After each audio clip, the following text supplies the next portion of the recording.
Hi everyone, I'm gonna do part 2 on making a tapered Old West gun belt. This one we're gonna talk about where to or how to mark out your holes for your straps for either lacing, or this one I'm gonna stitch on the other one.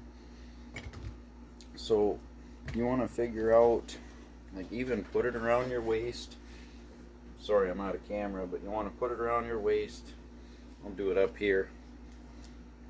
Fold over where your buckle would be, even maybe place your buckle about there. See, put it down there, make sure you got it right for your length, because your pants belt is going to be different than your gun belt. It sits on a totally different spot on your body. So you want to figure out your length. Honestly, I don't even know how long this is. It's just whatever works for me. My entire belt length is about 50 inches. And 6 inches on the, actually, 6.5 inches on the buckle side for the taper. And I think I got this at about 10 inches on the billet side. So for me, I like to come in about 9 or 10 inches from the end of my taper. So I think I came in 9 inches on this one. Nope, I'm wrong. I came in 10. So anyway, I came in 10 inches. I think the other one I might have done 9. Doesn't really matter. It's however you want to do it.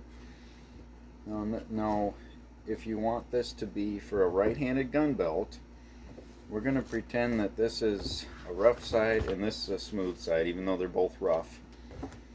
So this is the back, this is the front. I'm going to mark the back. So if you wanted your billet to come out on your right side of your body, you're going to want, it's going to seam backwards.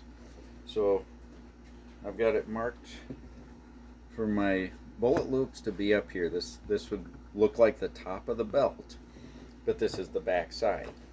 So if I had that on the top and that wasn't the back side, all of a sudden my buckle's on the wrong side. It's a left-handed coming in with my billet on the left. So I want to mark kind of the opposite. So what I do is get my belt, set it so, okay, so this is the side you want to have the bullet loops actually on it. Hope I'm explaining this right, because it's kind of hard to explain. But so I'm marking on the back side. So this is the top.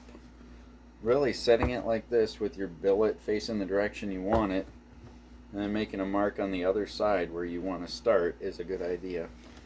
So I've already come down. I like them 1/2 inch from the top. So my bullet loops are going to sit right there, but on the other side of this belt. I'm just marking all of my places to punch my holes on the back side. So in order to get your holes where you want them, I came down,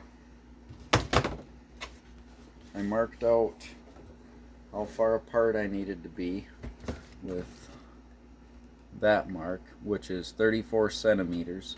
I normally measure in inches, but using 22 long rifle, the spacing on your belt and the spacing on your bullet loop material comes out better in centimeters for easier marking and remembering. So I wanted to have 34 centimeters from here to here, so that's that mark closest to the edge.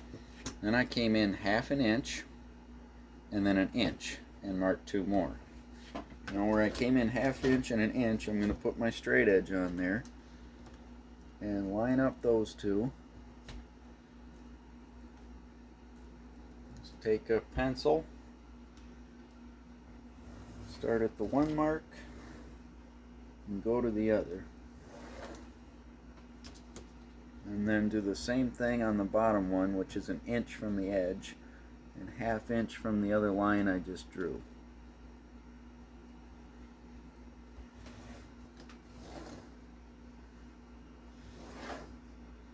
Alright, got that knocked out.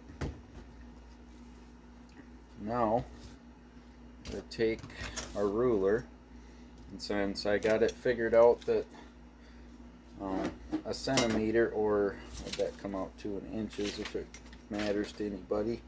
It's about 2/5 of an inch, so you got to figure out where 2/5 is, but it's a lot easier to just do it in centimeters for this. So I'm going to measure from the end of that line, and I'm just going to make a mark in the center between those two lines every centimeter the whole length. That's what I'm going to do a little bit of right now. Just come in 1, 2, 3, 4, 5. I'm going to keep that good and lined up. I'll even take and move my ruler every now and again, just so it doesn't start moving on me. So you just mark till you get the end of that line. For marking out on these, what I did was, be right back. Take a couple of bullets and just kind of lay that in. And I put my thumbs on both sides of my strap. And just lay that down. And then I just mark that with both thumbs.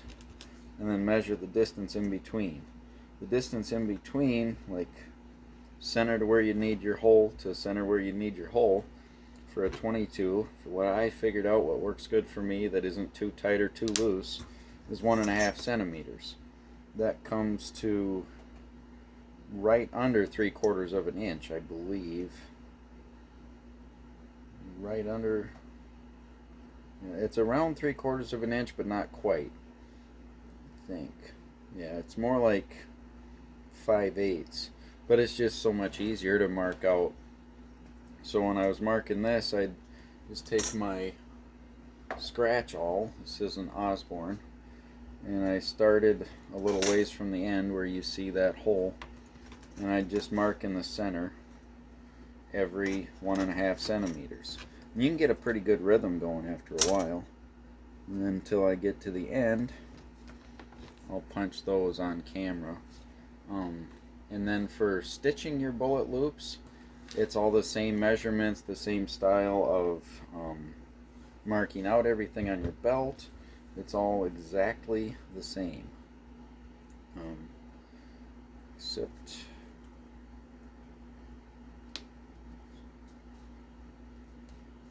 somehow my straps aren't exactly the same length and I thought they were. Oh well, I'll figure that out as I go. But anyways, I just came in and marked every 1.5 centimeters, and I used a flat chisel and chiseled. You can line those chisels up with one tine on the top, one tine on the bottom, and then the other two are in the middle, and then you can keep them square that way too, because they hang off the edge. So if you're square in here and square in here, then the middle ends up straight. So that's how I did that. I guess probably end off, well, another thing, I'll do a few more things on my cutting table here before I end off the video.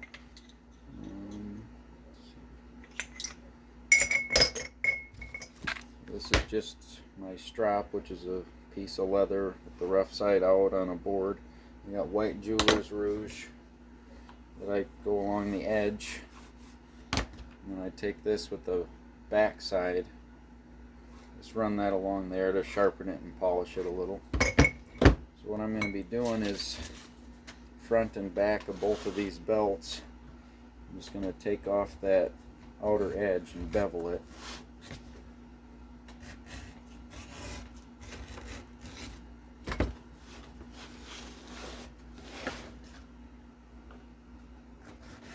So that's something that'll take a little time, but not too much.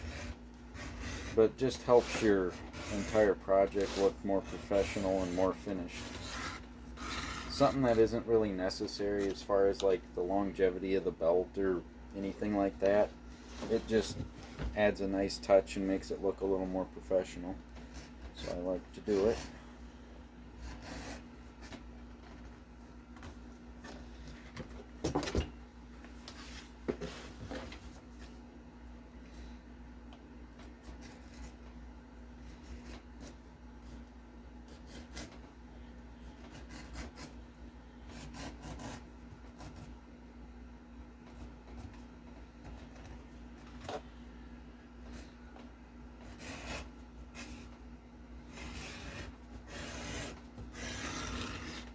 This isn't a good quality edger by any means. It's just a cheap one off of Amazon. But as you can see, for what I'm doing, and I'm not a professional, so I don't do this every day, it works good enough.